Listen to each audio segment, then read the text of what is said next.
Hola, muy buenas tardes. Soy Fray Alexander Lam, soy religioso agustino y con la alegría de esta invitación por parte de las hermanas del colegio, pues voy a compartir con ustedes este momento. Ellas me han pedido poder conversar sobre lo que significa la fe y el amor en estos tiempos de crisis. A ustedes como padres de familia que pues estamos todos viviendo con intensidad toda esta situación, ¿no? de la pandemia, de la cuarentena, de lo que esto significa también en toda la intensidad de lo que viven nuestros sistemas sanitarios, las personas que están envueltas, sean nuestras propias familias, ¿verdad? Como médicos, enfermeras, lo mismo si tenemos personas de nuestra familia que han enfermado y todo lo impactante que está significando esta experiencia. Unos viviendo de una forma muy intensa y, digamos, muy de cerca la experiencia de la enfermedad, como otras personas que las viven intensamente desde la cuarentena, desde ya más de 50 días que estamos en nuestras casas. Y esto efectivamente ha ido generando incluso en medio de nosotros situaciones dolorosas y ustedes mismos las han podido ir viviendo, ¿no? Sean ustedes mismos, sean sus hijos, que han experimentado pues esta diferencia, este shock, este tratar de entender nosotros mismos. A nosotros mismos nos está costando tanto entender lo que está pasando, lo que está significando, desde un casi menosprecio de lo que era la enfermedad hasta efectivamente la fuerza devastadora que ha tenido en tantos países. Yo les hablo ahora desde Italia, por ejemplo, y aquí ha sido sumamente doloroso, un sangrado constante. Hasta ahora estamos sobre entre los 100 y 200 muertos por día todavía. Entonces es una cosa impactante, ¿no? Y cuánto más para muchas personas que han experimentado su propia fragilidad. Muchos de nosotros que incluso nuestros propios miedos, sentimientos que no experimentábamos de mucho tiempo, como que salen miradas sobre nosotros mismos, juicios, la experiencia también de los propios niños, aunque a su modo, a su nivel, dentro de su experiencia. Pero efectivamente nos hemos encontrado con mucha gente, y ustedes saben las noticias, ¿no? Que han experimentado violencia dentro de la casa, gente que por el estrés mismo, este cansancio, este desgano, esta frustración, esta pérdida de perspectiva, el futuro, efectivamente porque además de la cuestión sanitaria, y con ella va ligada toda la cuestión económica, ¿no? Que todos estamos sufriendo, estamos enfrentando y viendo cómo nos adaptamos a esta nueva situación. En este contexto es que surge necesariamente, ¿no? Elemento de nuestra relación con nuestros valores más profundos, con nuestra mirada existencial sobre nosotros mismos, quiénes somos, qué hacemos, de dónde venimos, a dónde vamos. Ustedes se han dado cuenta que al mismo tiempo en las casas, la situación extrema a la que nos hemos visto, en la que nos hemos visto involucrados, pues tiran hacia afuera esta misma situación. Y aquí que viene pues nuestra fe. Pero ante esta situación pues han venido más bien pues preguntas, ¿no? ¿Cómo es posible es que Dios está castigando nuestros pecados? ¿Es una situación apocalíptica? ¿Es el fin del mundo? Pero si nos han hablado de este Dios que es bueno, ¿cómo entonces estamos experimentando esta situación? ¿Es que Él no puede remediarla? ¿No quiere hacerlo? Efectivamente, estas son preguntas que han venido, queridos amigos, a lo largo de toda la historia de la humanidad. En realidad, por ejemplo, siempre ha venido la pregunta sobre el mal y la pregunta sobre cómo existe el mal y el bien, cómo si Dios es bueno, cómo no es posible que intervenga o impida esta acción, ¿no? Y si no lo hace, es que no es bueno. Entonces, o si no lo haces, que no es Dios. Y estas preguntas no son nuevas, llevan siglos. Y bueno, mi presencia aquí es un poquito querer acompañar, ayudar. Nos encontramos realmente, en verdad, amigos, frente a un gran misterio, que es el gran problema del mal. como término filosófico, pero es una experiencia constante frente a la fuerza de nuestra fe.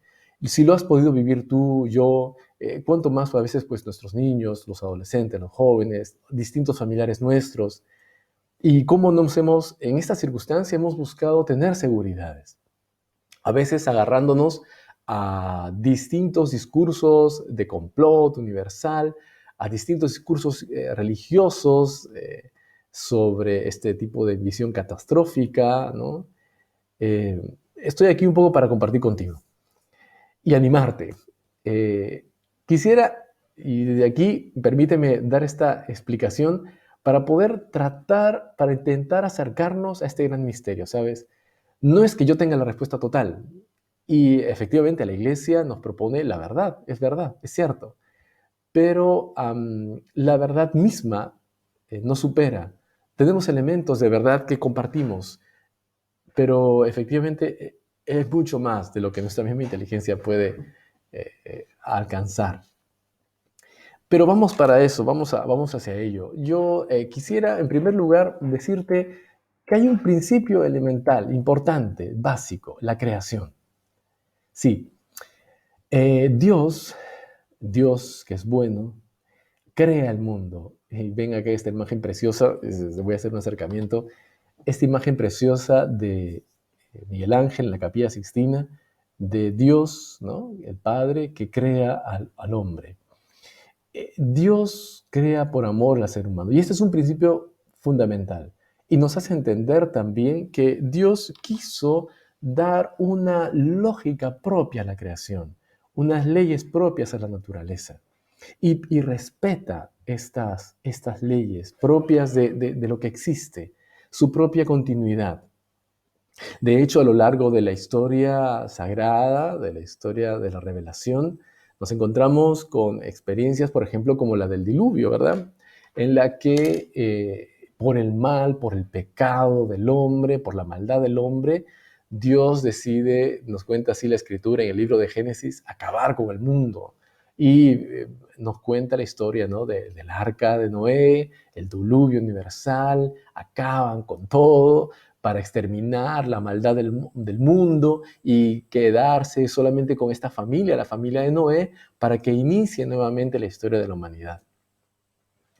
Y a veces uno preferiría o querría este tipo de acciones de parte de Dios. Dios, aquí viene una cosa interesante, Dios a lo largo de la historia ha ido revelando quién es Él y cómo es Él, quién es Él, cómo hace las cosas y quiénes somos nosotros. Y por tanto, de la creación a esta experiencia de Noé, Dios empieza a revelar a través de sus alianzas, empieza a revelar cómo es Él. Y de hecho, Él lo que hace es mostrarnos que no va a volver a destruir la tierra. Lo vemos en el texto que ahí les he colocado, ¿no? Este es el texto del Génesis. Yo establezco mi pacto con ustedes y nunca más volverá a ser exterminada toda carne por las aguas. Y vemos el arco iris, como lo notan en la imagen. Es decir, Dios va mostrando a lo largo de la historia sagrada que Él no desea, no quiere, no va a volver a destruir, no es su intención, no es su deseo destruir, sino entiende que no es la forma, sino que quiere revelar más bien cuál es una forma adecuada, cuál es su forma de intervenir, no destruyendo, sino buscando el desarrollo de una nueva forma de relación del hombre consigo mismo, con Dios, con los demás.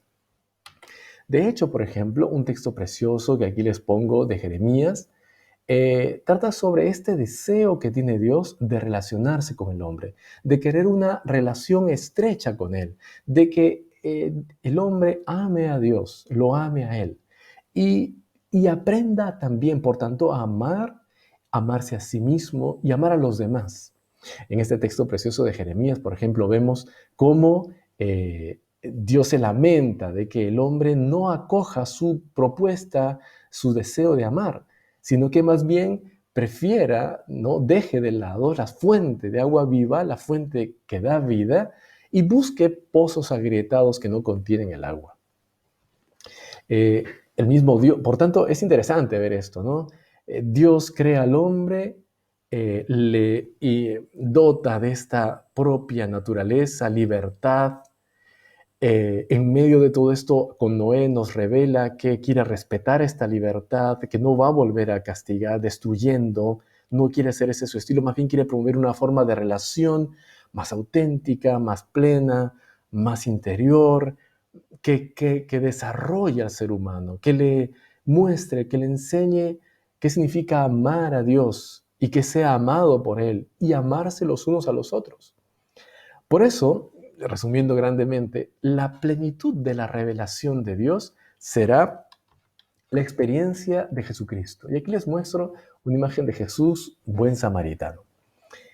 La Iglesia, en esta última época, desde el Concilio Vaticano II, quiso mostrar el Concilio Vaticano II quiso mostrar, que prefirió, digamos así, un icono, ¿no? Una imagen que representara, que pusiera en evidencia cuál es la plenitud de la revelación de Dios, cómo se ha manifestado Dios, cómo es Él verdaderamente.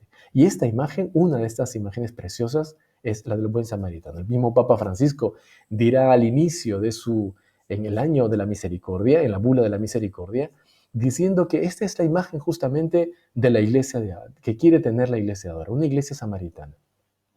¿Y qué nos quiere decir eso? Pues que Dios justamente se hizo en Jesús el buen samaritano, aquel que se acercó al hombre herido para acompañarlo en su recuperación, para sanarlo, para restaurarlo, para curarlo, para llevarlo a la posada para que pueda restablecerse. Este Dios que se acerca al dolor del hombre, que, que digamos, no interviene milagrosamente. Lo puede hacer porque es Dios, pero la forma de ejercer su poder es la de acercarse amando, acompañando para que el hombre aprenda a amar y pueda hacerlo al estilo de Dios, es decir, hasta la muerte, hasta dar la vida.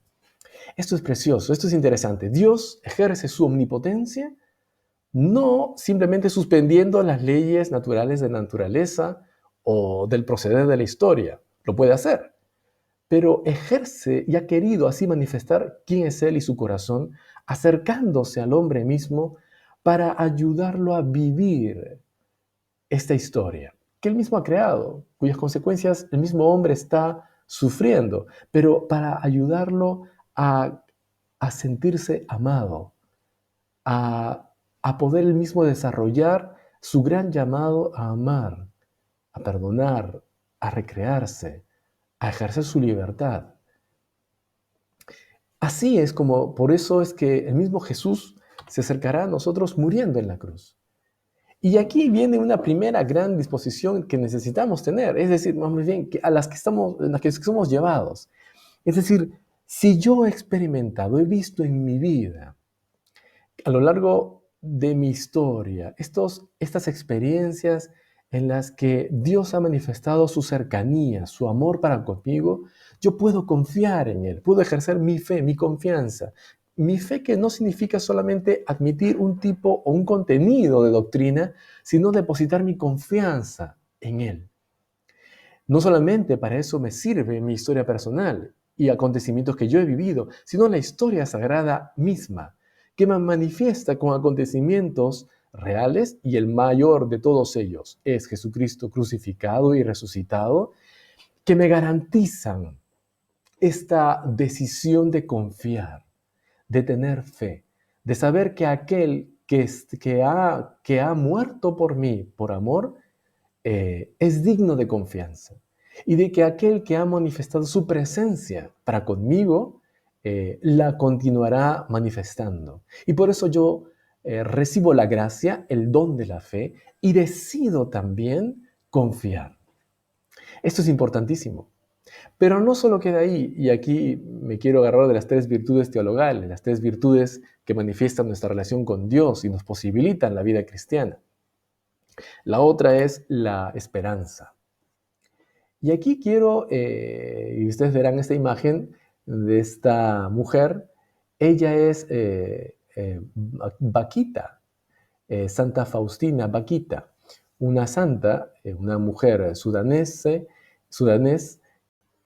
Sí, la historia de Vaquita es preciosa. ¿Y por qué traigo esta imagen aquí?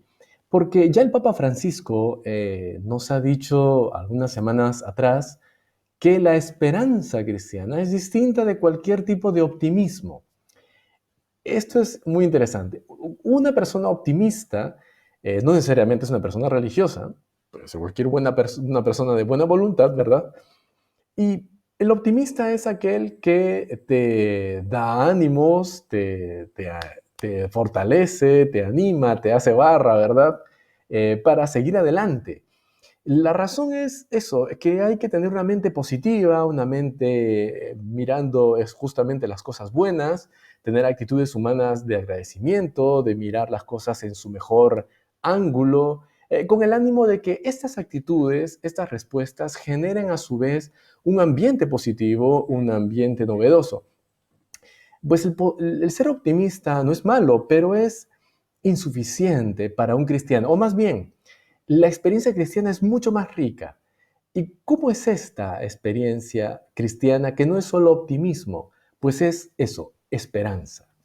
Y por eso te quería contar y pongo aquí la imagen de Vaquita, porque ella tiene una historia preciosa. Ella era de Sudán, era una esclava y, claro, veía la tragedia de su pueblo, de lo que ellos sufrían, de que estaban, pues, de alguna forma condenados a vivir esta situación de esclavitud, de sometimiento, de trabajos forzados, de golpes.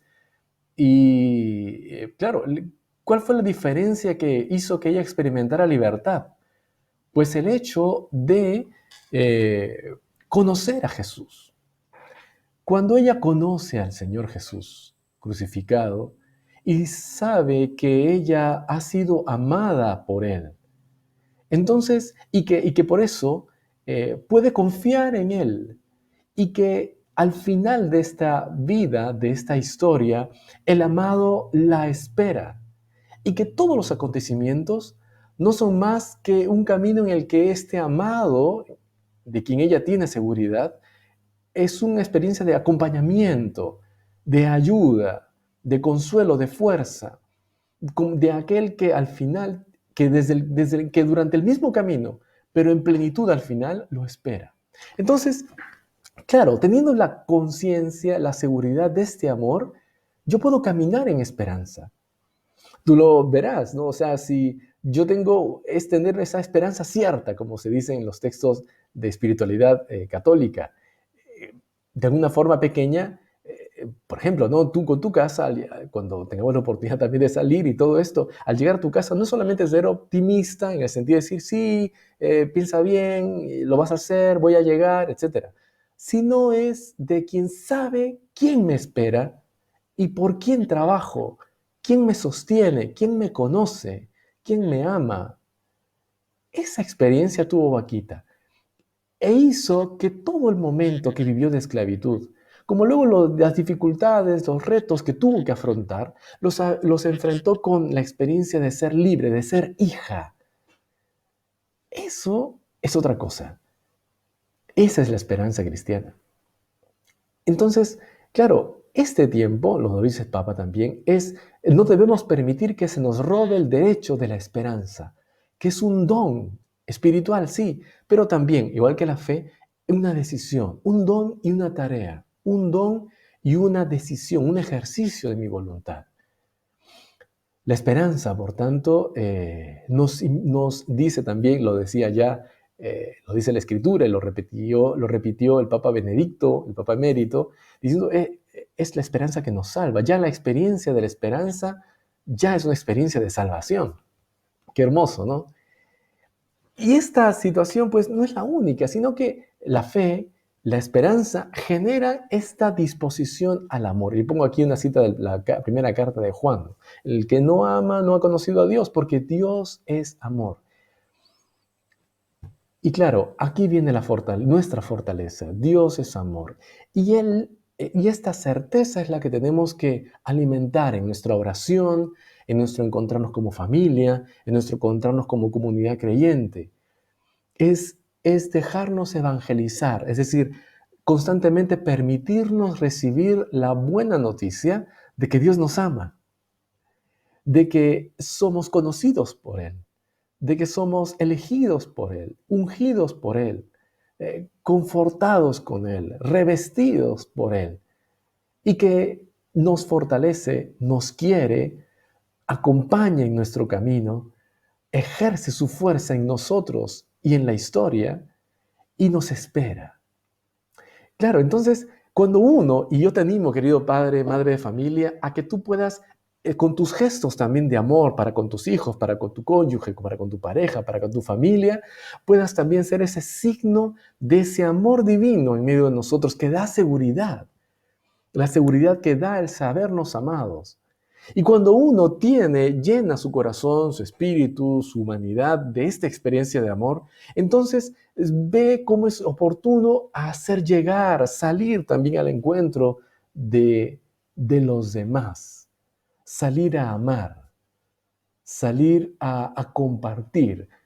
De hecho, lo dice el texto que aquí les coloco, porque el que conoce a Dios, que es amor, ama. Claro, no solamente es esta certeza de ser amados, sino que esta certeza de ser amados nos empuja a amar. Y es ejercitando este amor el que a su vez nos llena. El salir al encuentro, el entrar en contacto, el entrar en relación. Dios Trinidad, Padre, Hijo, Espíritu Santo, son las tres personas que están en relación de amor. Y por tanto, nuestra naturaleza humana también está llamada a desarrollarse en la relación. ¿Y cuál es la plenitud de este tipo de relación? Pues el amor.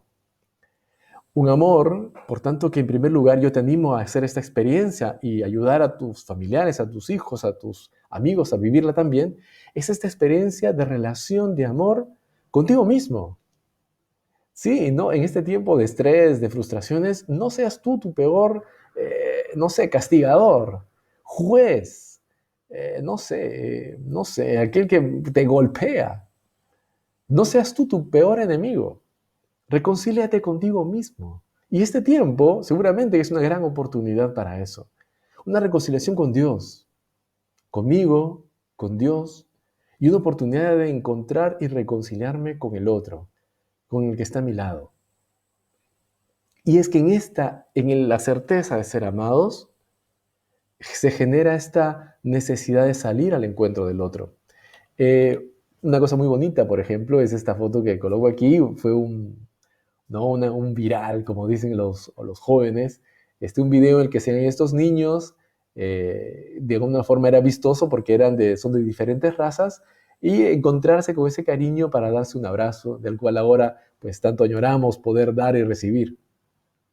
Y es que el que ama justamente sale al encuentro. Y esa es una dinámica tan humana y tan divina, tan cristiana, porque como Dios ha salido a nuestro encuentro, como Él ha salido a buscarnos, a acompañarnos en la experiencia de vivir humanamente, tanto así que el Verbo de Dios se hizo hombre para santificar, para llenar, para vivificar nuestra vida humana. Así también nosotros experimentamos vida recibiendo este acercamiento de parte de Dios, pero también cuando salimos al encuentro del otro, cuando salimos en relación con el otro. Yo te animo por eso también, querido padre de familia, madre de familia, a que también te dispongas en este salir al encuentro. Salir al encuentro de tu hijo, de tu hija, de lo que está viviendo, de la situación que está sintiendo frente al colegio, los retos, los nuevos desafíos, frente a tu cónyuge, tu pareja, tu amigo, tu amiga que te acompañan en casa, a tus padres, también en la vivencia que tienen, y salir a su encuentro, salir a su experiencia, relacionarnos, reconciliarnos, escucharnos, amarnos, querernos. Porque justamente es esta relación la que edifica. Imagínate tanto así que incluso los estudios que ahora por necesidad te están dando de una forma más abundante, los estudios online, aparte de todos los conocimientos que uno pueda recibir, y seguramente ustedes han tenido también experiencia de esto, eh, quieren potenciar mucho el hecho del trabajo entre los estudiantes online. Porque es esta misma relación, este mismo intercambio de conocimientos, de experiencias, de humanidad, de valores, de destrezas, de cualidades, lo que genera crecimiento, lo que los psicólogos dirán es expresión de madurez. Amigos, ante todo esto, la fe nos ayuda a entender esta dinámica humana que se nos pide vivir. Y no solamente nos ayuda a entender, sino que nos fortalece porque hay gracia divina para poderla vivir. No solamente para creer y confiar, sino también para esperar, sabiéndonos acompañados, y para salir a encontrar, a amar, a dialogar. Porque Él mismo, dice la carta a los Romanos 5:5, el mismo amor de Dios ha sido derramado en nuestros corazones por el Espíritu Santo que se nos ha dado. Queridos amigos, yo termino aquí y quisiera hacer con ustedes una pequeña oración. Les animo a ponernos en la presencia de Dios y a pedir. Padre bueno, te bendecimos en este día. Te damos gracias por la oportunidad de reunirnos en tu nombre, así, en espíritu, digitalmente, pero con la certeza de que podemos estar en unidad de corazones y de almas delante de ti. Oh Padre bueno, Padre Santo, tú que eh, con el dolor de tu corazón entregaste a tu Hijo para que sea signo de la certeza, de ser para nosotros signo cierto de tu amor para con nosotros. Señor, Padre de bondad, hoy te pedimos, te pido de forma particular por todas las familias del colegio, por todas las situaciones de enfermedad, para que tú infundas tu gracia de salud y de gracia, infundas tu espíritu de fortaleza, infundas curación, sanación, libertad, para que infundas fuerza, fortaleza, esperanza, para que infundas fe, para que infundas amor, para que en medio del dolor y de las dificultades de salud, económicas, sociales, Señor, nos acompañes con más fortaleza. E infundas también gracia que ayude a resolver todo esto, a encontrar la cura, a, a recomprender la vida en este planeta, nuestra vida como sociedad, el atender y ver a los invisibles que ahora se han puesto visibles ante su necesidad o su trabajo. Padre de gracia, Padre de bondad, infunde tu amor sobre nosotros. Sálvanos, danos libertad y gracia, danos curación, danos tu amor y haz que de todo este dolor surja, de toda esta cruz, de esta noche oscura, surja luz, surja una nueva humanidad, que la hagamos posible, que decidamos hacerla con tu amor. Gracias, gracias, porque sabemos que siempre escuchas nuestra oración. Y queridos amigos, la bendición de Dios Todopoderoso, Padre, Hijo y Espíritu Santo, descienda sobre todos ustedes. Que Dios los bendiga. El Señor vive.